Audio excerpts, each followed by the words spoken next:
प्रश्न है कि क्या राम के भाई भरत और जड़ भरत एक ही हैं क्या? पूज्य महाराज जी, आपके चरणों में प्रणाम। बिल्कुल, राधे राधे। नहीं, अलग अलग हैं।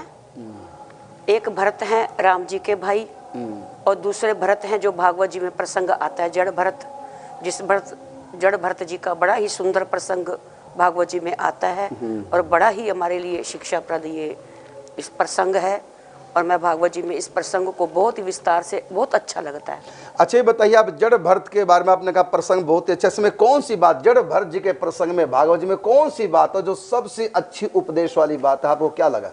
सबसे अच्छी उपदेश की बात महाराज जी, मेरे को सबसे अच्छी बात ये लगी कि जड़ भरत जी इतने ऊंचे संत और जिन्होंने घर में रह करके अपना सब कुछ राजपाट त्याग कर दिया और अपने पुत्र को राज दे दिया और आ गए गंडकी नदी के किनारे।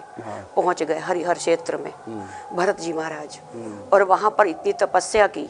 लेकिन एक मृग एक बार स्नान करने के लिए एक दिन गए तो वहां एक मृग जो प्रसव वेदना से ग्रसित थी, तो इधर से सिंह आ रहा था, तो उस सिंह से रक्षा करने के लिए वो गर्भवती जो मृग थी वो अपनी रक्षा करने के लिए पार करने लगी जब उस नदी को, तो उसी समय ही जो गर्भ का बच्चा था उसने जन्म लिया।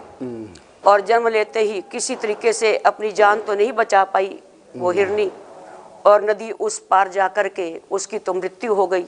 लेकिन ये जो मृत्यु हो गई, हाँ जी, और हिरनी का जो बच्चा था जो अभी अभी जिसने जन्म लिया, उसकी रक्षा करने के लिए संतों का स्वभाव तो दया वाला होता ही है। तो उनके मन में आया कि इस जीव की मेरे को रक्षा करनी चाहिए। रक्षा की, उस बच्चे को निकाल लिया, उस जीव को, हिरनी के बच्चे को, और अपने आश्रम में ले आए।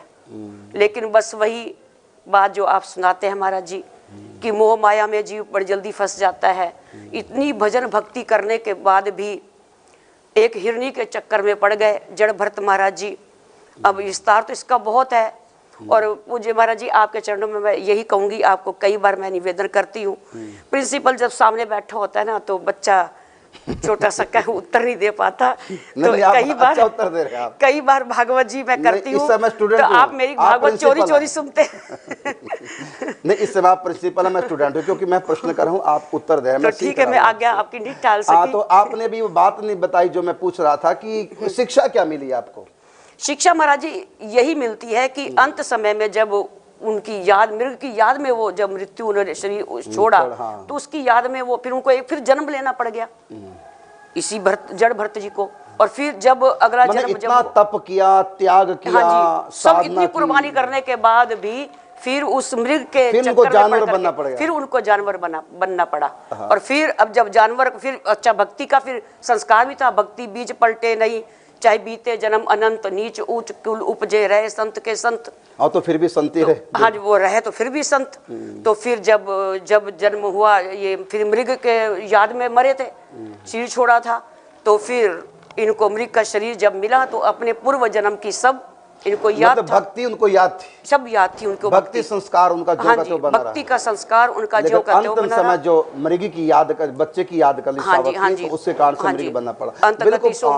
बिल्कुल आपने बताया कि जड़ भरत की जो कथा है उससे हमको बहुत बड़ी शिक्षा मिलती है, और आप कहते हैं मैं बड़े विस्तार से इसका प्रसंग का भागवत में वर्णन करती हूँ। तो सबसे बड़ी आपने बताया ये शिक्षा है कि हम अपनी सजग रहें, क्योंकि दुनिया में जीना ही नहीं, दुनिया से जाना भी है। हम जीने की तो बहुत तैयारी करते हैं, लेकिन जाने की तैयारी नहीं करते।